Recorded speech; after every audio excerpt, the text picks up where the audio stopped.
La télé d'ici reçoit ce soir 3 dirigeants d'entreprise. Brice Crino qui est parti de la biologie pour échouer dans les ressources humaines. Joël-Éric Misséou qui est parti donc de son métier d'avocat pour finalement se muer en chasseur de tête. Et Fatim Cissé qui est parti des ressources humaines et qui finalement s'est investi dans l'intelligence artificielle. Sont-ce des aventuriers, des curieux ou des fous? Je ne sais pas. Mais enfin, ils vont certainement nous dire comment ce passage, ce revirement à 180 degrés a pu s'opérer avec beaucoup de succès. Pour le volet artistique, sur la scène de la télé d'ici, on recevra un artiste qui, lui, n'est pas parti d'un domaine à un autre, mais a plutôt rallié deux genres musicaux qu'on pourrait penser contraires, le jazz et le hip-hop, ou donner ce qu'il appelle le hip-hop jazz. Et d'ailleurs, il nous offrira en exclusivité sur la scène de la télé d'ici la version live de son single « Soli est là ». Il se nomme Soli, d'ailleurs. La télé d'ici, l'essentiel de ce que vous devrez savoir. Vous êtes en droit de savoir. Bonsoir, bienvenue.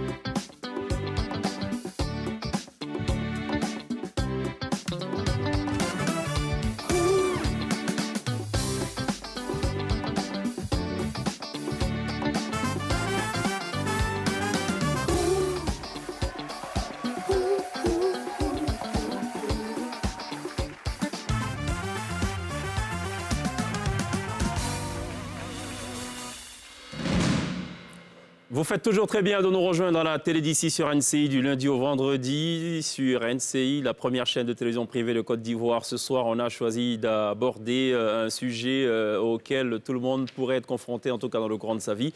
C'est la décision de changer de domaine d'activité. En tout cas, nos 3 invités ce soir sont parvenus à le faire avec une certaine maestrie. On a beaucoup de plaisir à recevoir Fatim Cissé, CEO de Dux. Bonsoir, bienvenue. Bonsoir, c'est Kevin. Dux, c'est dans l'intelligence artificielle. Exactement. Et Fatim Cissé part dans des ressources humaines à l'intelligence artificielle. Exactement. D'accord, on nous dira quelle mouche l'a piqué pour qu'elle atterrisse dans ce domaine. Joël-Éric Misséou, bienvenue. Bonsoir. Avocat, chasseur de tête, c'est antinomique ou pas? Pas du tout. Pas du tout. Non. Bon, on va en parler certainement tout à l'heure. Brice Crino, bienvenue. Bonjour. Vous êtes fondateur de Mané Gérer Afrique. Associé. Associé, d'accord, qui est dans le recrutement, ressources humaines. Ressources humaines, accompagnement, conseil. C'est cela. Voilà. Vous êtes biologiste à la base. Oui. Pour l'instant, dans ma tête, il y a quelque chose qui cloche. Mais bon, vous allez certainement remettre les choses en place dans ma tête dans quelques petites minutes seulement. Ça va, Pierre? Ça va très bien. D'accord. Coronavirus oblige, distanciation respectée, donc 1 mètre à minima. Dans vos vies respectives, est-ce que vous arborez des masques aussi comme tout le monde ou à la limite, c'est trop en faire? Absolument. Ah bon? Tout le temps. Tout le temps? Tout le temps. D'accord. Depuis le 6 mars. Depuis le 6 mars. OK. C'est une nouvelle vie, Joël-Éric Misséou. Masque la plupart du temps, quand je suis à l'extérieur, évidemment, à la maison, non. Mais oui, quand je suis à l'extérieur, D'accord. c'est obligatoire. Fatim? Exactement, le masque qui fait qu'on ne peut même plus se maquiller quand on sort, mais voilà. on porte le masque, on D'accord. respecte les mesures de D'accord. distanciation. Non, mais il y a peut-être une autre astuce, c'est peut-être de mettre le masque et de maquiller tout autour aussi. C'est une idée. Oui, C'est une d'accord. Et même en cuisine, vous mettez de masque aussi ou pas? Non, pas à la maison. Pas à la maison. l'extérieur. Alors moi, j'en connais un, par contre, qui lui en fait un peu trop. Il a le masque partout, même quand il cuisine. On va d'ailleurs le regarder, vous allez comprendre pourquoi je le dis.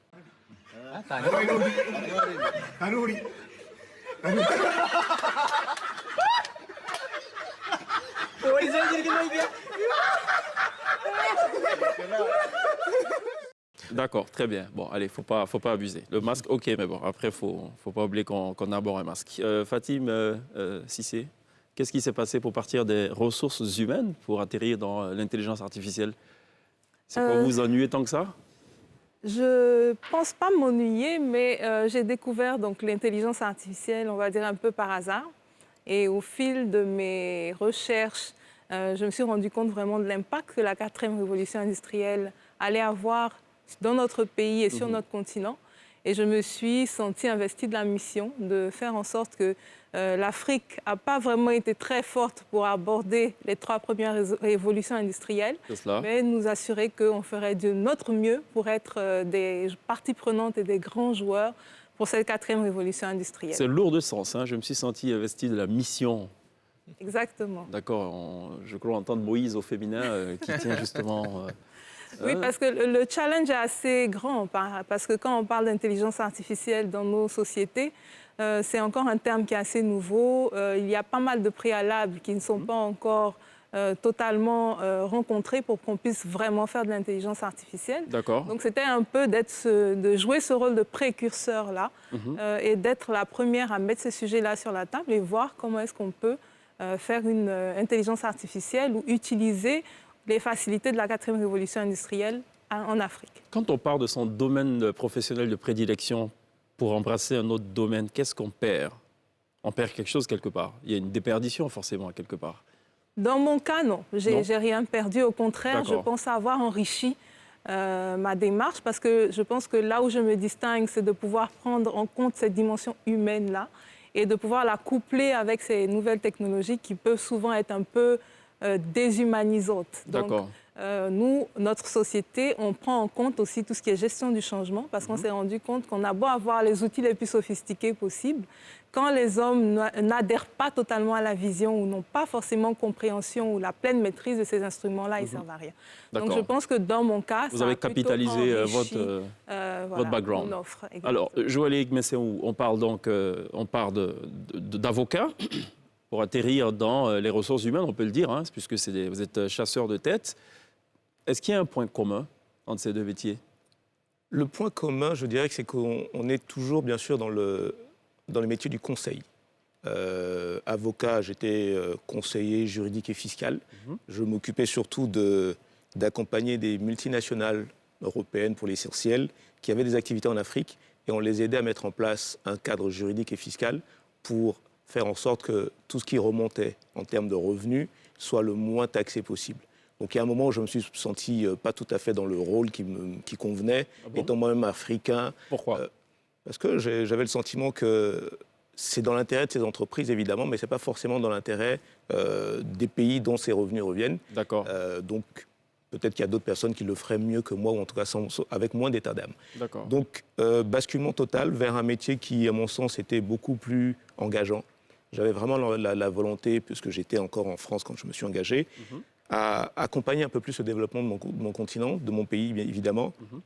Et j'étais convaincu que ce développement passerait bien sûr par une meilleure prise en main du capital humain, des ressources humaines. Parce que, comme disait tout à l'heure Fatim, on a beau avoir les outils les plus perfectionnés, si on n'a pas les bons hommes aux bons endroits, ça ne marche pas. C'est cela. Donc il était essentiel de faire en sorte que les bonnes personnes qui avaient envie d'accompagner, de participer, de contribuer, puissent être mis en confrontation avec les opportunités les plus intéressantes. D'où le rôle de chasse de tête, qui consiste évidemment à chasser, sans fusil bien sûr, mais à chasser les bonnes personnes, aller les trouver là où elles se cachent. Et les mettre au service du continent africain. Les mettre au service du continent. Alors, Brice Crino, votre profil, il est absolument intéressant et en même temps surprenant. Bon, ça ne fait pas peur pour autant. Vous partez de la biologie, qui est votre formation de base, pour atterrir dans les ressources humaines. Bon, je ne dis pas qu'il n'y a pas d'homme dans la biologie, hein. Loin de moi cette idée, mais bon, allez, comment on fait ce revirement et qu'est-ce qui vous pousse finalement à aller dans ce domaine? En plus, en ce qui me Vous étiez concerne... fatigué des laboratoires, peut-être? Non, même pas. D'accord. En ce qui me concerne, il y a eu un passage avant de venir dans le conseil, le poste que j'occupe aujourd'hui, pour accompagner les entreprises, et les équipes, et le capital humain. J'ai arrêté ma maîtrise de biologie. Il me restait une UV.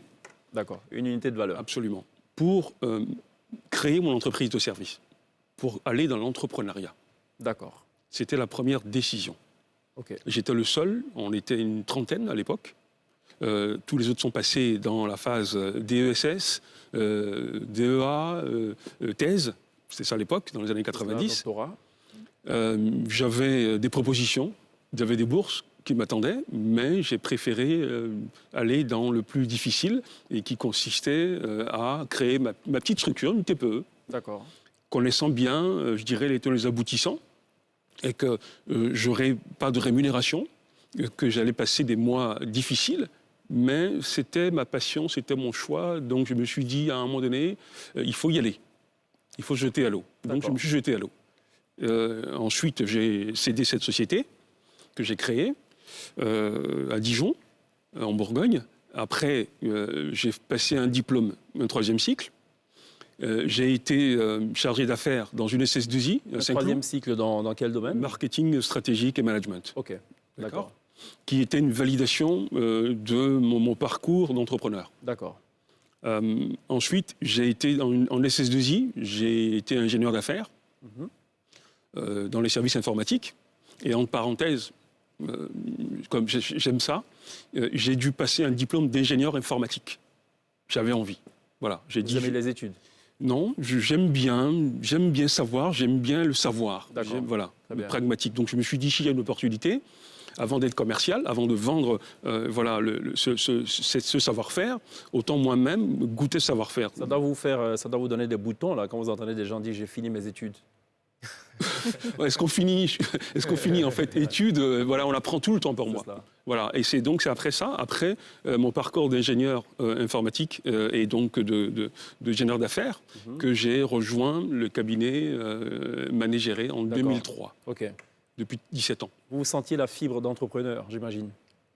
Toujours. Comment ça se sent cette fibre? C'est bizarre. Tout le monde est tenté de se mettre à son propre compte. On se lève à l'heure qu'on veut, on fait ce qu'on veut et tout. On maîtrise en gros son emploi du temps, plutôt que de rester dans une entreprise et vivre sous le diktat en griffe, donc de propriétaire ou de patron. Voilà. Comment vous l'avez senti, vous? Alors, par rapport effectivement à la comparaison, c'est pas parce qu'on est à son compte qu'on est beaucoup plus à l'aise et qu'on peut dormir et se lever, se réveiller. Ça, c'est un fantasme. C'est plutôt le contraire. J'ai passé 13 ans sans vacances, sans une semaine de vacances. 13 ans. Je ne suis même pas revenu en Afrique pendant 13 ans. Parce que quand on est à son compte, il faut tout faire. Il faut enchaîner. Et j'ai envie de dire, c'est un indicateur, c'est que j'étais très intéressé par l'entrepreneuriat. Je m'intéressais vraiment des Américains, des Africains, des Européens. J'étais vraiment focus sur les gens qui entreprenaient, Bill Gates, enfin tous ces gens-là m'intéressaient. Donc c'était un centre d'intérêt. Steve Jobs, Steve Jobs, par exemple, tout à fait, sa façon de communiquer à l'époque. c'est lui qui a dit d'ailleurs, si vous ne réalisez pas vos rêves, quelqu'un vous embauchera pour réaliser les siens. Voilà, Extraordinaire. c'est bien cela. Bon, donc ça vous parle forcément.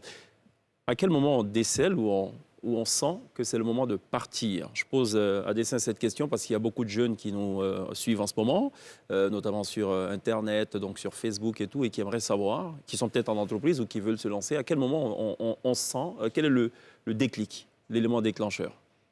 Je pense qu'il faut écouter son intuition. Parce que je suis passée par là aussi. J'avais toujours eu cette volonté d'être entrepreneur. Mais quand on est trop jeune et qu'on écoute souvent les avis extérieurs, on va toujours nous donner l'impression qu'il y a un temps qui sera parfait pour pouvoir aller entreprendre. Quand tu es trop jeune, on se dit acquérir de l'expérience d'abord. Après, on a beaucoup de responsabilités, donc ça vient jouer, entraver en fait la liberté qu'on a de pouvoir se lancer. Après, on tombe dans une routine et dans un confort aussi, une aisance qui rend encore plus difficile le pas. Donc moi, si c'était à refaire, je pense que je me serais lancée beaucoup plus tôt. Ah bon? Parce que on apprend tellement de ses erreurs, on apprend de ses échecs et on apprend surtout qu'il faut savoir vraiment se concentrer sur soi et essayer de faire taire en fait tous ces avis extérieurs ou toute cette crainte qu'on a de l'échec. Parce que plus on échoue, comme disent les Américains, fail fast. Donc il faut échouer rapidement pour pouvoir apprendre et se reprendre beaucoup plus rapidement. D'accord. Alors Joël-Éric, il y a une question qui revient de façon permanente de tous les jeunes entrepreneurs ou des jeunes candidats donc, à l'entrepreneuriat. C'est il faut d'abord se constituer un certain capital avant de prendre son envol, de prendre son indépendance. Est-ce que cette démarche, elle est commode ou est-ce qu'il ne faut pas attendre, il faut sauter le pas tout de suite? Je dirais qu'évidemment, ça dépend. Ça dépend du secteur d'activité, ça dépend de ce dans quoi on veut entreprendre. S'il s'agit de construire une usine de transformation, etc., on est obligé d'avoir le capital pour acheter le matériel et le terrain, etc. Mais si on est dans un métier de conseil, la demande de capital n'est absolument pas la même. Donc vraiment, ça dépend de ce qu'on veut faire et ce dans quoi on veut entreprendre. Mais une chose est certaine, c'est qu'il ne faut pas attendre forcément d'avoir la totalité de ce dont on a besoin. Parce que dès qu'on se lance, on peut déjà générer des revenus qui vont compléter ce dont on dispose déjà. Donc il faut se jeter à l'eau quand on a vraiment le sentiment que c'est le bon moment. Ça nécessite bien sûr une compréhension de son environnement, savoir exactement à qui on a affaire, ce qu'on peut apporter au marché. Est-ce qu'on est prêt pour apporter ce produit. C'est cela. Si on a vraiment les compétences, parce qu'on n'est pas seul. Si je veux fabriquer ce mug, certainement qu'il y a d'autres fabricants de ce mug. Qu'est-ce que moi j'apporte de plus? Si je suis capable de dire et de le vendre sans aucun problème, sans sourciller, je me jette à l'eau. Par contre, si je ne suis pas encore sûr que la hanse tienne et que dès que mon client prend son mug plein, les deux se désolidarisent, c'est qu'il y a encore un souci. Donc il faut d'abord peut-être que je me... D'accord. Pierre? Donc, changer de métier, c'est parfois repartir de zéro, donc continuer de se former. Est-ce que les passerelles sont évidentes quand on est bien avancé dans sa carrière professionnelle pour repartir sur autre chose? Moi, je dirais oui, parce que j'ai pu vraiment capitaliser sur l'expérience que j'ai eue. Mais en même temps, il y a des choses auxquelles je n'avais pas été préparée, malgré toutes les formations que j'ai faites, malgré toutes les études de marché que j'aurais pu faire sur l'entrepreneuriat et sur le secteur d'activité en Côte d'Ivoire. Il y a des choses quand même pour lesquelles je n'avais pas été préparée.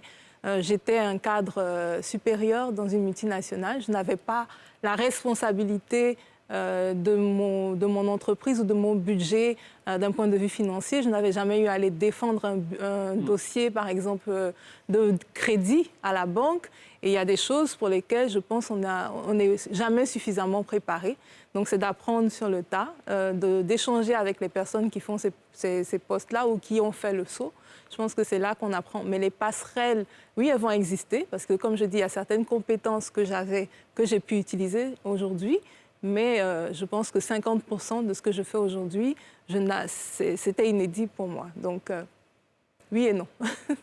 J'allais dire, très délicat de le dire parce que si on parle de passerelle pour passer d'un métier dans lequel on est salarié, employé, à une position d'entrepreneur, à la limite, les passerelles, ce n'est pas très grave parce que l'essentiel, c'est ce qu'on apporte. Et personne n'est là pour justifier qu'on a le bon diplôme, qu'on a ceci, que c'est là, à partir du moment où on a les bases. Par contre, si c'est pour devenir un autre salarié dans une autre entreprise, là, évidemment, c'est indispensable d'avoir un certain nombre de passerelles parce que plus l'écart est grand et plus le sacrifice qu'on va vous demander va être énorme. Si vous passez de dentiste à expert comptable... Ou de biologiste à... Voilà, et encore, les qualifications recherchées, l'expérience, l'expertise recherchée sont tellement différents que vous allez devoir quasiment recommencer à zéro. Alors que si vous êtes entrepreneur, à ce moment-là, bon, comme disait Fatim, vous faites comme vous voulez, vous allez apprendre certainement, il y a énormément de choses qui vous manquent, mais il y a énormément de choses aussi que vous pouvez apporter. C'est vrai que quand on est dans une entreprise, on a un domaine qu'on gère, tout le reste est géré par d'autres pôles qui vous entourent, qui vous accompagnent, tout ce qui est back-office, etc., dont vous n'avez pas besoin de gérer, vous n'allez pas parler aux banquiers, vous n'allez pas parler aux prestataires, etc. Quand vous êtes à votre compte, vous créez votre entreprise, vous parlez à tout le monde. Donc là, effectivement, il faut être capable de parler aux clients, de parler aux prestataires, de parler à la banque, de parler à tout le monde. Ça nécessite d'avoir des compétences de chef d'orchestre à soi tout seul. Je dirais que les deux résument très bien. Moi, je me retrouve dans les deux parties, en fait. Parce qu'en termes de passerelle, quand je refais un peu le feedback, je pense que c'est parce que j'ai pu faire des études supérieures, même si c'était en sciences, que j'ai pu réussir certaines choses. Je me souviens, quand j'avais mon entreprise en Bourgogne, j'ai fini à l'Assemblée nationale. C'est-à-dire qu'il a fallu que j'aille défendre ma petite entreprise à l'Assemblée nationale. Voilà, je me suis servi en termes de communication, en termes relationnels, en termes de compréhension et d'échange. Je me suis servi de mon background, c'est-à-dire mes cours même de sciences et mon bac, ça a servi à quelque chose. Donc j'avais ça. J'étais à l'aise parce que je pense que j'étais passé par une étude supérieure, des études supérieures. J'ai envie de dire, aujourd'hui, j'accompagne des banques, par exemple. J'accompagne des directions générales de banques. Ça veut dire que quand vous faites le coaching, vous accompagnez, c'est tous les métiers de la banque. DG, DGA, l'audit, le commercial, direction juridique, etc. Si j'arrive, entre guillemets, à très vite entrer dans le bain, à comprendre et à les aider, c'est aussi parce que à la base, il faut avoir un minimum, je dirais, un seuil critique de compréhension pour pouvoir très vite capter, pour pouvoir aider. Donc, la passerelle, elle joue. Donc, j'ai envie de dire, ça dépend des parcours, mais en général, on se rend compte que rien n'est jamais perdu. On parle de biologie, j'ai fait des cours de biochimie, d'embryogénèse, etc. Mais je me retrouve, quand je forme des gens aujourd'hui, je me retrouve avec l'humain. J'ai envie de dire, je travaillais sur l'humain de l'intérieur, et aujourd'hui je travaille sur l'humain de l'extérieur. C'est extraordinaire. J'ai envie de rebondir sur la question de Pierre. Vous aviez certes la fibre d'entrepreneur, ce qui vous amène donc à ne pas poursuivre vos études en biologie et investir plutôt dans l'IT, on va dire, et un peu plus loin. Vous auriez pu investir dans une société de biologie. Pourquoi vous changez complètement de domaine? C'est ça la question, c'est ça qu'on essaie de comprendre. Ok, c'était parce que c'était le domaine du service. Oui. En gros, ce qui est aujourd'hui des courses à domicile, les groupes comme Carrefour, tout ça, sur Internet, j'avais créé en fait plus ou moins, voilà, c'était l'une des premières entreprises dans le domaine. D'accord. C'était parce que, encore une fois, je pense qu'une des envies, des besoins d'un entrepreneur, parce que j'essaye de voir qu'est-ce qui nous différencie. Un entrepreneur, c'est quoi? Je pense que c'est la capacité à s'ouvrir et à avoir envie, justement, d'avoir un spectre, saisir des opportunités. Donc, il se fait que pendant cette période-là, l'opportunité que j'ai saisie, c'était l'opportunité du service à domicile, service à la personne. C'était tout neuf en France à l'époque. D'accord. Voilà, c'est ça. Ça aurait pu être autre chose. Ça aurait pu être effectivement créer une société qui vend des produits en biotechnologie ou des machines. Voilà. Ça aurait été logique. Absolument. Donc, quelque bon. part, vous êtes un pays logique aussi, on peut le dire. Je ne sais pas si c'est la logique, mais pour moi, c'est ça la définition de l'entrepreneur. C'est être capable, justement, de saisir des opportunités. Fatim dit opportuniste. Non, je ne dirais pas ça, non. Qui saisit des opportunités. Opportuniste, Dans le bon sens. Dans le bon sens. Mais c'est ça la passerelle. On parlait de passerelle tout à l'heure, c'est que c'est pas parce qu'on a fait de la biologie qu'on ne peut pas faire autre chose après. D'accord. Et cette passerelle, c'est l'ouverture qu'on a au monde et c'est le côté critique et la capacité d'analyser l'environnement et de rebondir sur un certain nombre de points qui ne sont pas traités par les autres. Après, il y a l'école de la vie qui permet aussi de pouvoir répondre à un certain nombre de choses qu'on n'acquiert pas à l'école, mais qu'on acquiert au fur et à mesure qu'on trébuche, qu'on se relève, etc. Alors, repartir sur une question qui va emmener peut-être une réponse très personnelle. On va aller quasiment, on va dire, à la fin du secondaire, où la première direction, le premier métier se joue. Est-ce que vous pensez qu'à ce niveau-là, on est assez bien préparé à avoir un spectre large en fait, de choses qu'on voudrait faire? Est-ce qu'il y a quelque chose à améliorer dans nos systèmes pour donner envie aux gens de découvrir des métiers qui sont peut-être plus inédits? Je ne vais pas dire améliorer, je vais dire réingénieriser carrément, changer totalement notre système éducatif. Moi, ma première formation, je l'ai fait en sciences économiques. Pourquoi? Parce que c'est le seul domaine que je connaissais. J'ai fait un baccalauréat en série ES de Jean Mermoz et c'est la seule discipline qui me parlait parce que je ne savais pas, je n'avais justement pas la visibilité de toutes les possibilités. Donc c'est après mon bachelor que j'ai découvert ce que c'était que la gestion d'entreprise et que je me suis orientée durant mon master. Donc je pense qu'il faut aussi pouvoir donner à nos élèves et à nos enfants cette vision beaucoup plus large des possibles et surtout les orienter en fonction de leur passion, de leurs aptitudes personnelles, plutôt que de nos préférences ou de ce qui est socialement accepté. Donc ça, c'est quelque chose qui me tient à cœur et je pense qu'il faut totalement changer dans notre mode de fonctionnement local. Alors, par rapport à la question de Pierre, et je m'adresse à Joël-Éric, alors votre associé Didier Akoueté emploie beaucoup un terme qui lui est cher, c'est ce qu'il appelle, lui, la stratégie du millefeuille, c'est-à-dire accumuler donc beaucoup de formations courtes, qualifiantes. Dans sa conception des choses, la formation professionnelle, c'est une sorte d'autoroute. Il faut prévoir donc des issues et donc se former à différents métiers. Enfin, donc, Tout à fait. Ouais. Tout à fait. Mais quelque chose d'essentiel, c'est déjà cette ouverture au monde qu'on n'apporte pas aujourd'hui dans notre système éducatif à nos jeunes. Très peu de jeunes aujourd'hui savent ce que c'est que tel métier ou tel métier, qu'est-ce qu'on peut exercer comme activité dans telle structure, dans telle institution, dans tel environnement. Et cette curiosité-là, aujourd'hui, on va nous dire, ils ont des tablettes, ils ont des téléphones, ils ont Internet, mais ça vient aussi de l'éducation et de la formation. Moi, j'ai été formé pour la plupart de ma formation en Europe et je vois un peu comment les gens fonctionnaient autour de moi. Mais les copains de collège et de lycée, ils avaient des conversations avec des parents, ils parlaient de plein de choses. Les oncles et les tantes qui avaient des métiers très différents, qui leur en parlaient. Ils allaient parfois faire des stages, etc., etc. Et tout ça permet de former petit à petit, d'ouvrir l'esprit et de créer une passion. Cette passion-là, ensuite, va vous permettre de vous orienter vers une formation et non pas simplement d'avoir son bac et d'attendre que tout un système éducatif vous oriente vers des choses qui ne sont peut-être même pas liées à vos aspirations. C'est ça. Et ça, c'est vraiment très important. D'accord. L'aspiration vers des choses auxquelles on croit vraiment, qui nous motivent, parce que ça fait vraiment la moitié du travail. D'accord. Quand on est motivé, on peut aller très loin. Brice, vous pourrez réagir tout à l'heure à la question de Pierre. On va marquer une pause, on revient dans quelques petites secondes seulement.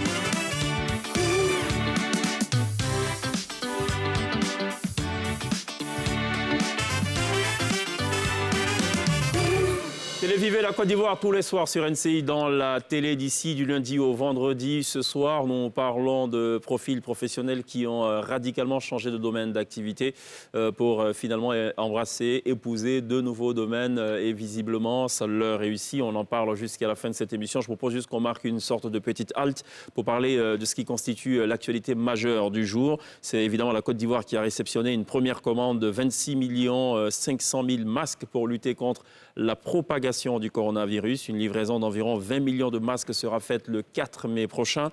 Des livraisons régulières et soutenues de 2 millions de masques se feront au cours des semaines à venir. La distribution de masques démarrera la semaine prochaine en y associant donc les maires des différentes communes. Je rappelle que le 21 avril dernier, le Premier ministre Amadou Gon Coulibaly avait déclaré lors d'un point de presse que le gouvernement travaillait à assurer la disponibilité et la gratuité des masques pour tous. Et à cet effet, le gouvernement a autorisé une commande de 200 millions de masques, dont 131 millions de masques déjà commandés. Voilà ce qu'il fallait retenir donc de l'actu d'ici. Retour à Pierre qui avait une question adressée cette fois à Brice.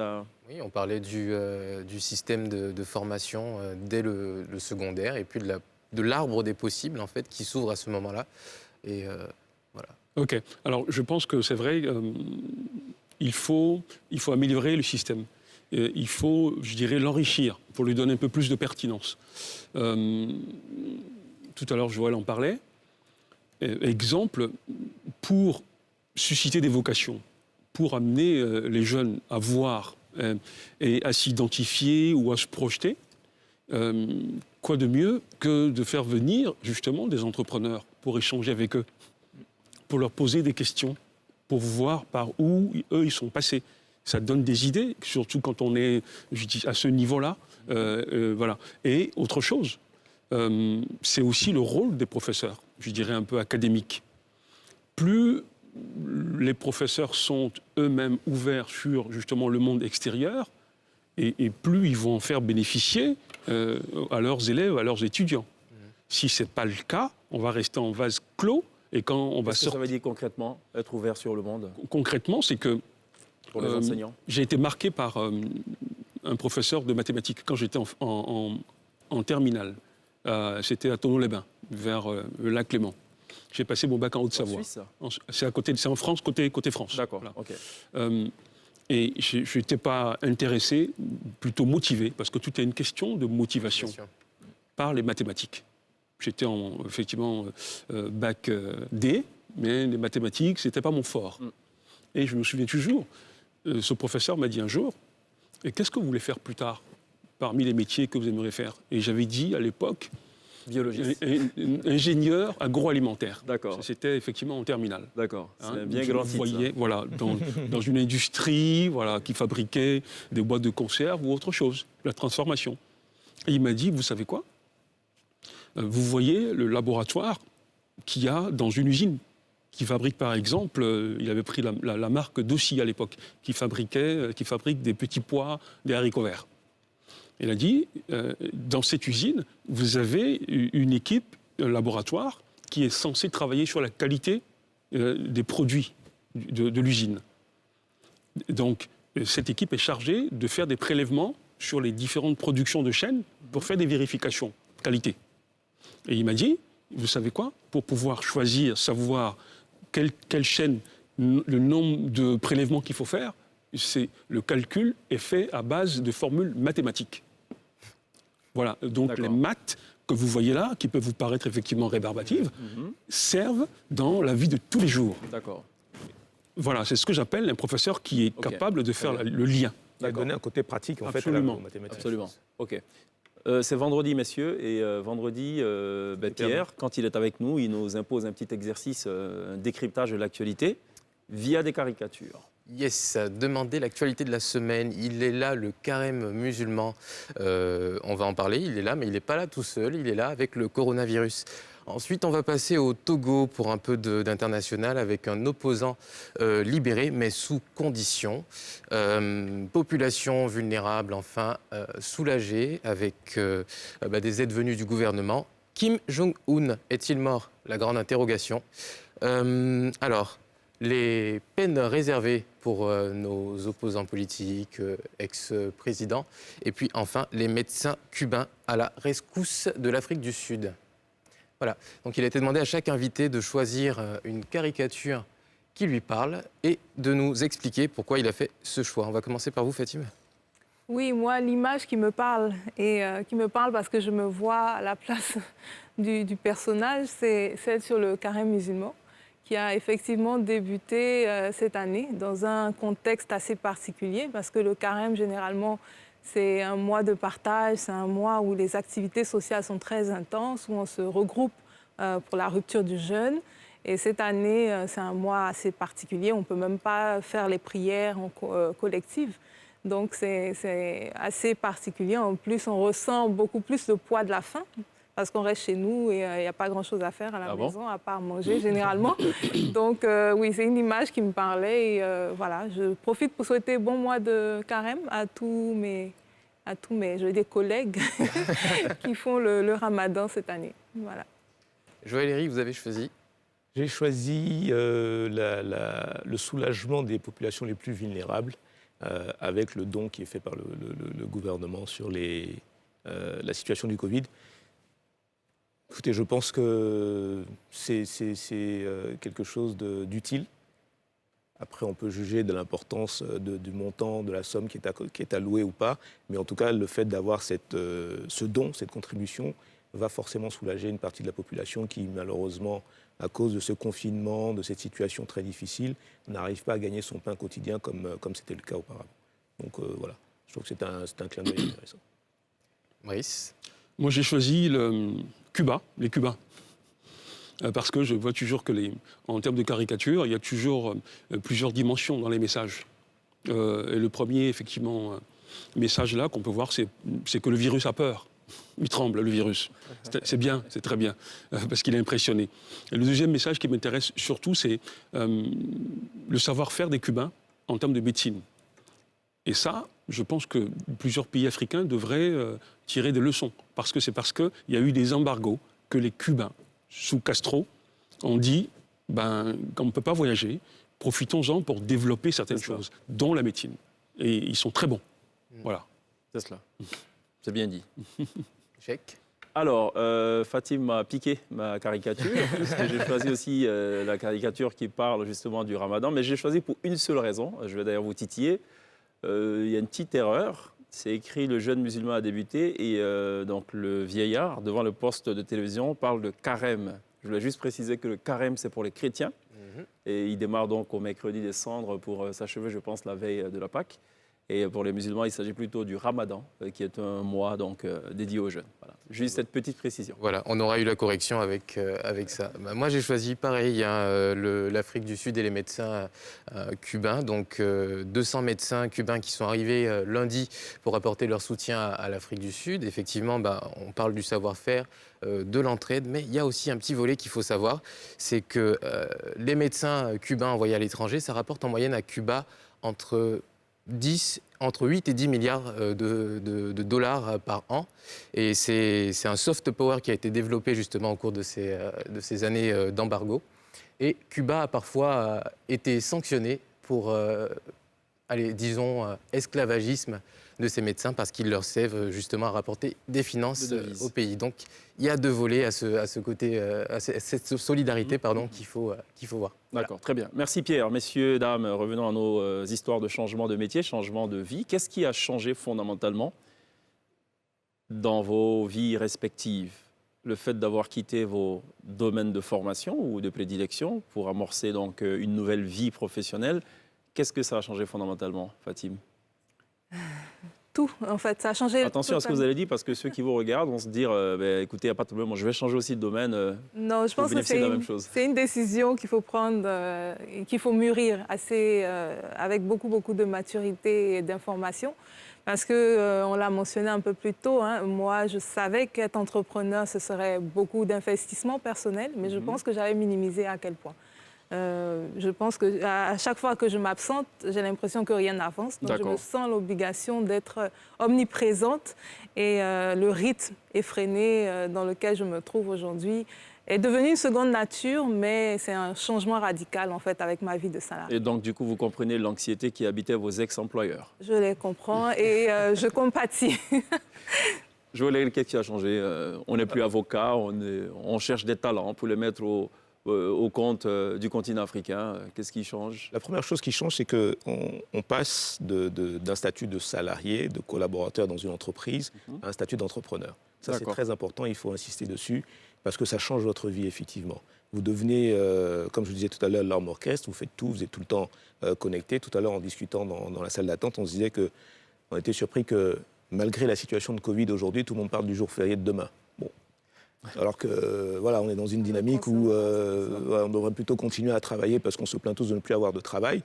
Mais on est, voilà, nous, entrepreneurs, il n'y a pas de jour férié, il n'y a quasiment pas de week-end parce qu'on est tout le temps connecté à notre travail, à nos clients, à être sûr que chaque chose a bien été faite dans les temps et avec le niveau de qualité requis par le client dans la prestation.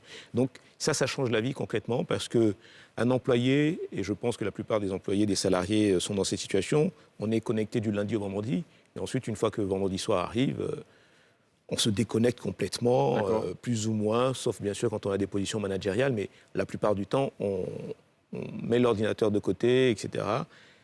Et ça change quand même la vie de pouvoir avoir ce temps de break. Est-ce qu'on est habité d'une once de regret quelque part? Pas du tout. Même atomique? Je vais aller... il m'est arrivé de regretter. Ben voilà, oula, enfin. Il m'est arrivé, pas des regrets profonds, mais de repenser au bonheur, en fait, que je ne réalisais pas à l'époque où j'étais salariée, où je n'avais pas de stress du lendemain, du paiement des salaires, du paiement de fournisseurs. Je pense que je vais être honnête et dire qu'il m'est arrivé de regretter cette époque. C'est cela. Brice? En ce qui concerne justement le changement, ce que je découvre aujourd'hui, je pense que ce que j'ai découvert, je pourrais dire que c'est le flow. Le flow en termes justement de sensations profondes que vous ressentez quand vous êtes presque en osmose avec ce que vous faites. Et c'est presque communicatif. Et ça, c'est quand vous avez cet épanouissement, ce bien-être qui s'allie à la performance. Et vous êtes dans votre élément. Et ça... Vous êtes à la manœuvre. Absolument. Et on aime ce qu'on fait. Et je dis souvent, je ne travaille pas, je partage. D'accord, très bien. Pierre? Moi, je me demandais tout simplement ce que c'était une bonne réorientation de carrière. Est-ce que c'est une réorientation où on gagne beaucoup d'argent, une réorientation où on est content de se lever le matin parce que c'est quelque chose qui nous passionne, ou tout simplement quelque chose qui allie les deux? Je dirais que c'est une réorientation où on se sent épanoui. Et quand on est épanoui, on est prêt à faire certains sacrifices. J'avoue que je ne me suis pas encore payée de salaire depuis 2 années que je fonctionne, mais je ne ressens pas de manque. Donc je me dis, quelque part, il y a quelque chose de plus satisfaisant dans ce que je fais aujourd'hui que de recevoir un salaire. Donc je ne vais pas forcément mettre le volet financier, bien qu'il soit important, en avant, mais je pense que vraiment le plus important, c'est de rechercher son épanouissement dans cette réorientation. C'est quoi l'épanouissement, Joël-Éric Misséou? Je ne comprends pas pourquoi Fatim regrette de temps en temps son ancien métier, parce que 2 ans sans se payer de salaire, ça veut dire qu'avant, ça payait très très bien. Hein. C'est cela. C'est quoi l'épanouissement L'épanouissement, c'est d'abord la satisfaction d'un objectif qu'on atteint. Parce que si on veut changer de métier, c'est parce que forcément on veut atteindre un objectif. Et si on arrive à atteindre cet objectif, comme disait Brice, il s'agit de ne plus avoir le sentiment de travailler, mais vraiment de flotter un peu sur son monde et d'avoir le sentiment que voilà, on partage, on a quelque chose à apporter et que cet apport-là impacte l'environnement dans lequel on est. Après, ça peut être un mélange de finances, parce qu'il faut quand même vivre, il faut entretenir, il faut développer l'activité et le business dans lequel on est. Mais c'est d'abord avant tout l'épanouissement, la satisfaction d'accomplir vraiment quelque chose auquel on tient. Brice. Tout à l'heure, j'en ai parlé, quoi. En fait, j'ai répondu. C'est ça. C'est vraiment l'épanouissement. D'accord, parfait. Financier? Le côté financier, j'ai envie de dire, c'est relatif.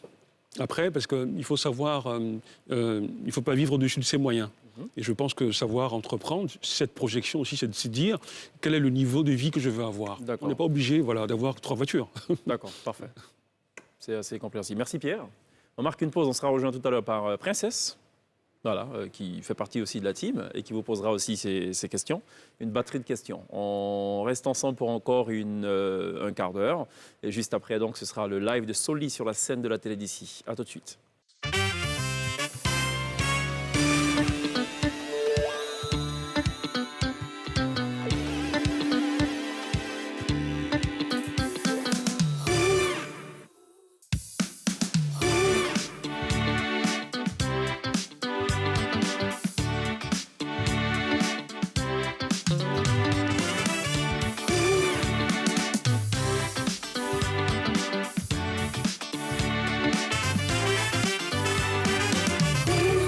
Télévivez la Côte d'Ivoire tous les soirs sur NCI, la nouvelle chaîne ivoirienne. Ce soir, on parle de changement de métier, changement de vie avec Fatim Cissé, CEO de Dux, avec Joël-Éric Misséou, partenaire de Afrique Search, et Brice Crino, qui est passé, lui, dans de la biologie à beaucoup de métiers. Aujourd'hui, il est dans les ressources humaines et il a passé donc le clair de son temps, justement, à nous expliquer pourquoi il a décidé de le faire. Voilà. C'est un entrepreneur dans l'âme, on le dira ainsi. Princesse, ça va? Bienvenue. Merci, ça va très bien, merci chef. D'accord. Les princesses se font désirer. C'est ce qu'on a dit au moment de la pub. Bon, voilà. Donc, elle a pris son temps, elle est belle et bien là. Alors, princesse, on vous écoute. Vous avez des questions pour nous ou pas? Oui, pour vous tous d'ailleurs. Vous avez tous un profil entrepreneurial maintenant. Si vous aviez un enfant ou un cousin ou une cousine qui voudrait justement faire de la reconversion professionnelle, qu'est-ce que vous lui direz? C'est des questions de princesse. Hein. Oui. On parle d'enfants. Bon. Je pense que... Quel conseil? Je lui conseillerais de tout faire pour réussir une fois qu'on a franchi le pas. Okay? On ne franchit pas le pas n'importe comment. Il faut être prêt à franchir le pas. Mais une fois qu'on a franchi le pas, il faut se donner les moyens de réussir. Et ça va jusqu'à des fois à être prêt à faire des sacrifices. Voilà, ce n'est pas un monde de bisounours. Voilà. Quand on franchit le pas, il faut savoir ce qui nous attend derrière la porte. Et je pense que c'est ce que nous devons... Je donnerai les mêmes conseils que je donne aujourd'hui quand j'accompagne des entrepreneurs ou des jeunes entrepreneurs. Je leur dis attention, avant de commencer par bien vivre et puis voilà, faire les malins, il y a un chemin, il y a des sacrifices. Tout à l'heure, on en a parlé. Est-ce que vous êtes prêt à rester 2 ans sans avoir de salaire, de rémunération? Voilà. Donc il faut dire la vérité. Moi, je dirais que la première des choses, c'est d'abord la motivation. Qu'est-ce qui pousse à vouloir changer de métier? D'abord, le métier qu'on exerce aujourd'hui, pourquoi on n'en est pas satisfait? Qu'est-ce qui ne va pas? En quoi on a le sentiment que ça ne correspond plus à nos aspirations? Et puis surtout, vers quoi on va tendre? Qu'est-ce qu'on pense pouvoir apporter dans ce nouveau métier où on veut se lancer? Il faut pas que ça soit juste un coup de tête comme ça. Il ne faut pas juste que parce qu'on a un patron qui commence à nous fatiguer, on a envie de changer. Ça ne suffit pas comme motivation. Il faut une réelle motivation profonde qui va permettre de vivre 30, 40 ans dans ce nouveau métier, ou en tout cas de se donner à fond. Parce que comme on disait tout à l'heure, on ne compte pas ses heures quand on est entrepreneur. S'il s'agit d'être entrepreneur. S'il s'agit d'être salarié, c'est différent. Mais s'il s'agit d'être entrepreneur, il faut vraiment être certain de ce qu'on veut faire parce qu'une fois qu'on est parti, c'est difficile de revenir.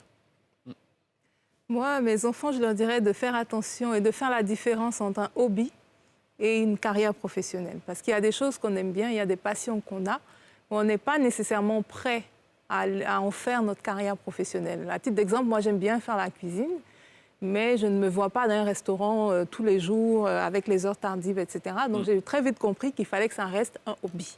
Donc, c'est de faire cette différence-là, parce que souvent, on a le conseil de suivre vos passions, suivre vos aspirations, mais on n'est pas prêt, en fait, à adopter le style de vie qui va avec cette passion. Donc, c'est vraiment de faire attention et de bien savoir différencier, donc, comme je dis, ce choix de carrière, ce choix de vie et les hobbies.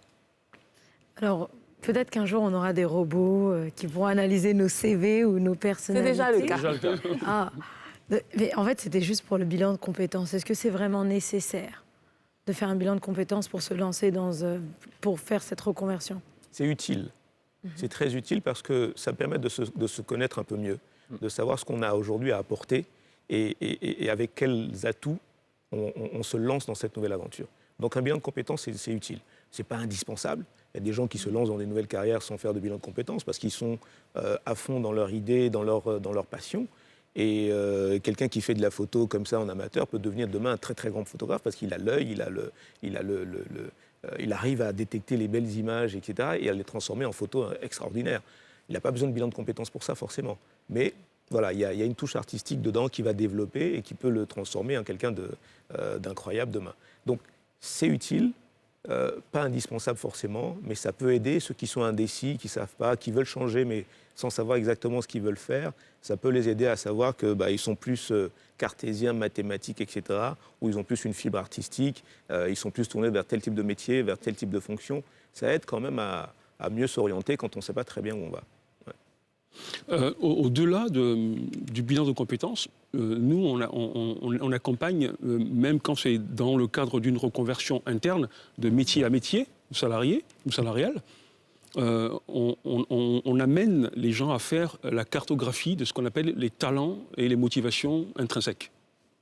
Parce que pour nous, la réussite entrepreneur, DG, salarié, musicien, journaliste, est liée à la capacité à adopter les comportements et les attitudes du métier ou de la fonction.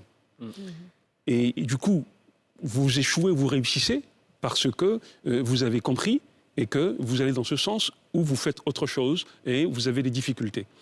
Et on s'est rendu compte que ce qui influence nos comportements et nos attitudes, ce sont nos motivations, nos envies, nos besoins individuels qui sont intrinsèques.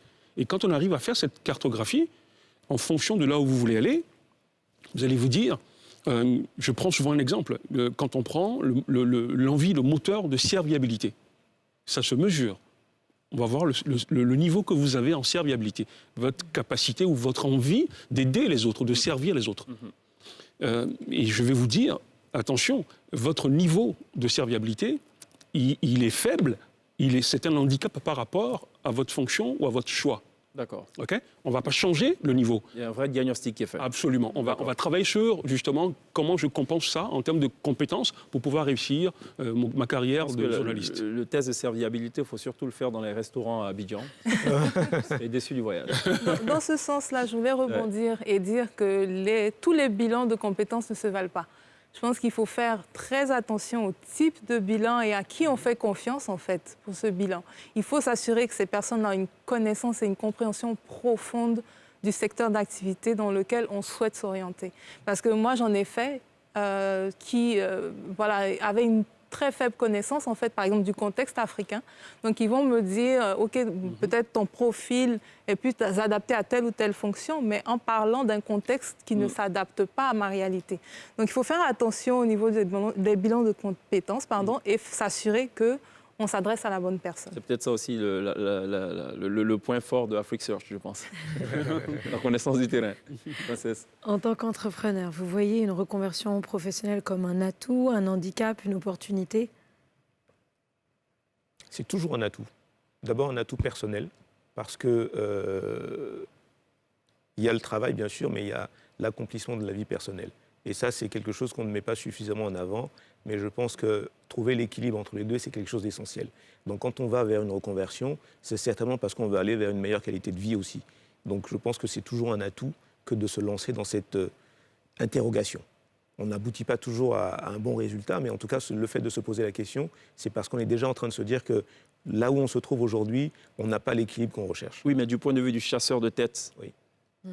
Du point de vue du chasseur de tête. Oui, comment vous l'analysez? Vous avez un candidat qui est candidat à la reconversion professionnelle.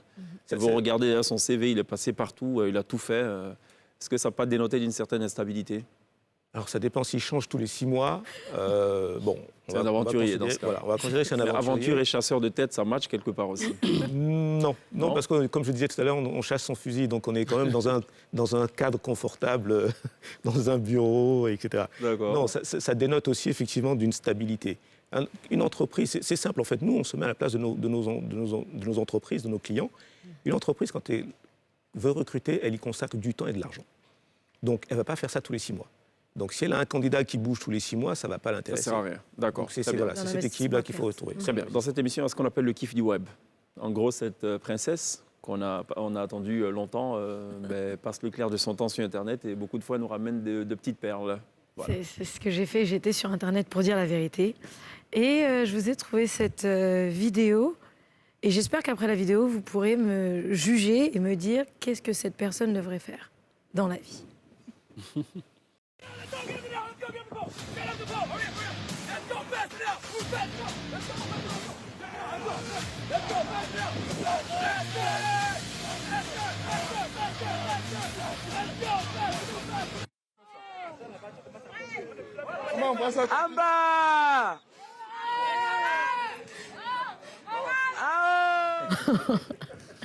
Pourquoi pleure-t-elle avant même d'avoir commencé? C'est pas logique tout ça. Bon, très bien. Marquons une autre pause. Tout à l'heure, Soli sera live sur la scène de la télé d'ici.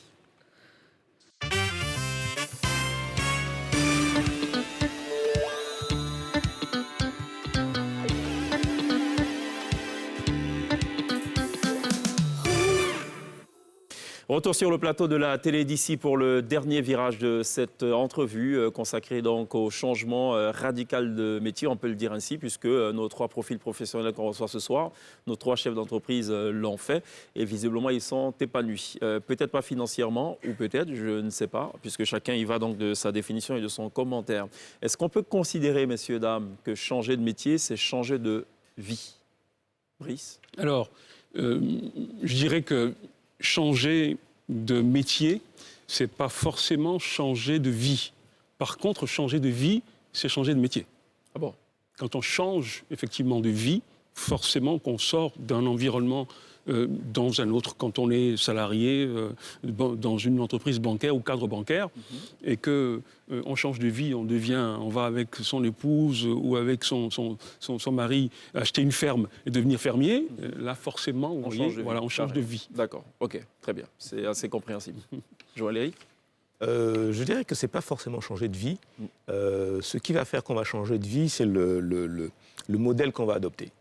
Ce n'est pas la carrière en elle-même, parce que je peux être informaticien dans une entreprise aujourd'hui et puis devenir comptable demain dans une autre entreprise. Je change complètement de métier, mais je ne change pas forcément de vie parce que je reste salarié, etc.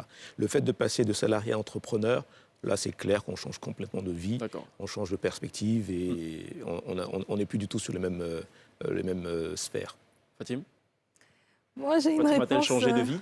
Oui, j'ai changé et sans vouloir tomber dans une définition trop philosophique, qu'est-ce que c'est que la vie? Pour moi, c'est la somme d'expériences que tu accumules. Donc pour moi, même un changement minime dans sa carrière ou dans son emploi, vu qu'on passe tellement de temps de nos journées au travail, pour moi, ça peut modifier totalement la vie. Si vous avez un patron avec qui vous entendez bien et que juste ce changement vous allez vers un autre patron avec qui vous n'avez pas d'affinité, ça peut changer votre vie, même si vous n'avez pas changé de métier. Pour dire que pour moi, toutes ces modifications-là impactent l'expérience qu'on retire et changent nos vies. D'accord. La musique est-elle importante dans vos vies respectives? Extrêmement. Absolument. Joli. Essentiel. Absolument. D'accord. Brice Crino qui nous apprenait d'ailleurs pendant la pub qu'il a fait 17 années de batterie. Absolument. Et qu'il aurait pu être musicien. Et Joël-Éric de compléter, mais il est musicien puisqu'il a pratiqué. Bon. Dans un groupe reggae. Dans un groupe reggae en plus. Avec les plus, mais oui. Avec des tresses, oui. Ah d'accord. Avec des tresses. Tout à fait. Bon, ok. On vous invitera peut-être pour une autre thématique. Là, c'est même pas un changement radical. Là, on est vraiment dans autre chose. Fatim Cissé, merci d'être passé par la télé d'ici. Merci à Joël-Éric Misseo. Merci également à Brice Crino. Merci, Princesse. On vous laisse en compagnie d'un artiste qui dit insuffler de la jeunesse au hip-hop, ou du moins de la jeunesse au jazz et du dynamisme au hip-hop. Il fait en gros du jazz hip-hop. Il se nomme Soli. Et ce soir, il nous offre de découvrir 2 de ses œuvres, dont en exclusivité la version live live de son single Soli. Il est maintenant, right now, sur la scène de la télé d'ici. On se retrouve lundi. D'ici là, take care.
Trop amer pour des parents. Au format de la société, le pire est un enfant tatoué des nattes, les oreilles percées, aveugle face. À l'éducation donnée, il la sentent, cette envie de voler de ses propres ailes que la vie n'a pas laissé pousser, exclu de l'Afrique et ses coutumes. Sa mère se creuse la tête pour comprendre ce bitume où son fils pense qu'il s'assume mais casse que des thunes en voulant apprendre soi-même à faire fortune. Elle ne voit pas les choses d'un angle moderne. Pour elle, la musique, impossible qu'elle comprenne. Il est sur la mauvaise pente, elle doit intervenir. Mais comment le lui dire en évitant le pire? Télé, internet, là pour la contredire, la manière douce, la forte, peu importe, c'est le choc. Donc chaque échange tourne à l'épreuve de force. Deux pensées s'opposent, deux cœurs s'écorchent, deux âmes se font des entorses, deux égos se renforcent. Résultat, mère Afrique et fils divorce. Hey! Hey! Hey!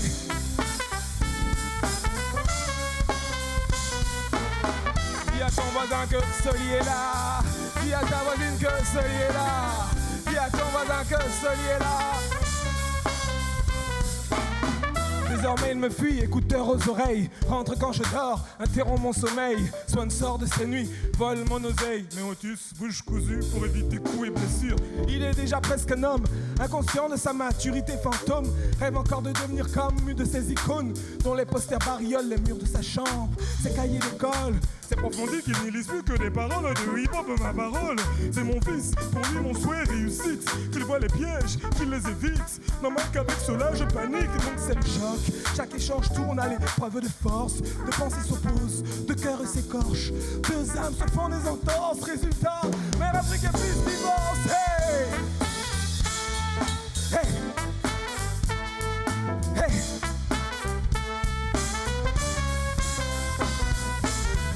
Dis à ton voisin que Soli est là. Dis à ta voisine que Soli est là. Dis à ton voisin que Soli est là.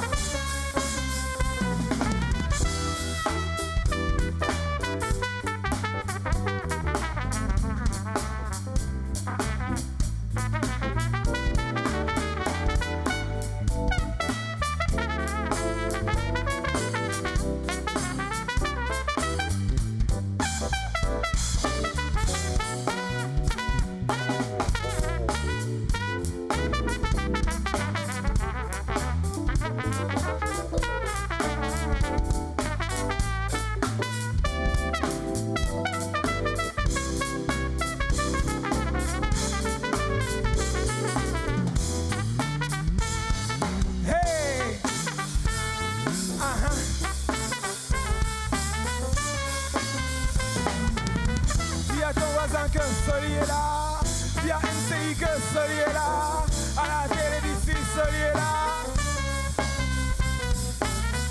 Dis à ton voisin que Soli est là. Dis à ton voisin que Soli n'est pas. Dis à ton voisin que Soli n'est pas. Soli est là, Soli est là, Soli est là, Soli est là, Soli est là, Soli est là. Dis à ton voisin que Soli est là. Dis à ta voisine que Soli est là. Dis à ton voisin que Soli est là. Et ensuite, lève le bras.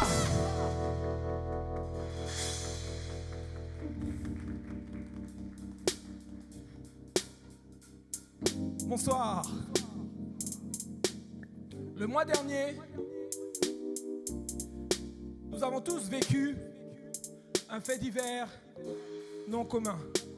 Pensions-nous, de violences domestiques. Mais en vérité, la même chose se passe dans la maison d'à côté. Et ceci n'en est qu'une histoire.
J'ai la rage, comme mon père avant moi, à cet âge. Rentré tard après 2-3 verres, pris soi-disant avec 2-3 frères. D'humeur volatile, il battait ma mère quand elle le regardait de travers, jugeant qu'elle exagère. C'était un véritable enfer.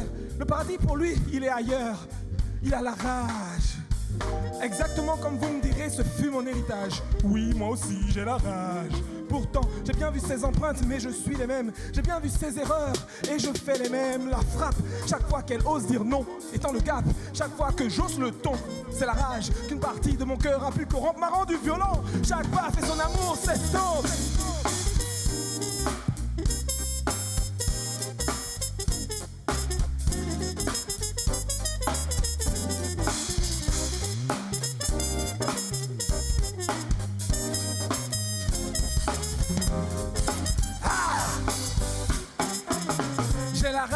Mon fils pleure en boucle. Prévenez-le de mon vice, son père est contagieux. S'il faut qu'il s'épanouisse, il faut qu'il me fuit aussi loin qu'il le peut. Car quand mon démon se lâche, comme une bête sortie de cage, je fustige, décharge des paroles blessantes. Oui, je me sais coupable de cette atmosphère oppressante. À la maison, nous ne sommes plus dans un havre de paix. Papa est la 8e plaie, mais à culpa, mon avenir est sombre. C'est ma rage qui m'a mise à l'ombre. Marié au démon, je suis le lien que l'on doit rompre. J'ai la rage, prévenez le pasteur. Je vous salue Marie, il le connaît déjà par cœur. Le récite, caché sous son lit, allongé par terre. Il me fait penser à moi, gravé dans ma mémoire, je vois ma mère en pleurs.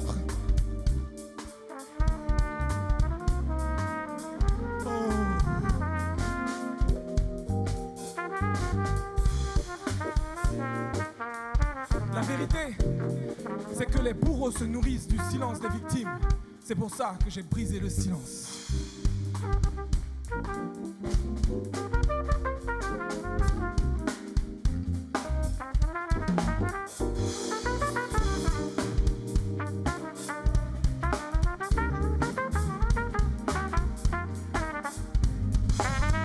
Si c'est vrai que la femme est la côte de l'homme, alors comment penser pouvoir marcher avec une côte brisée ?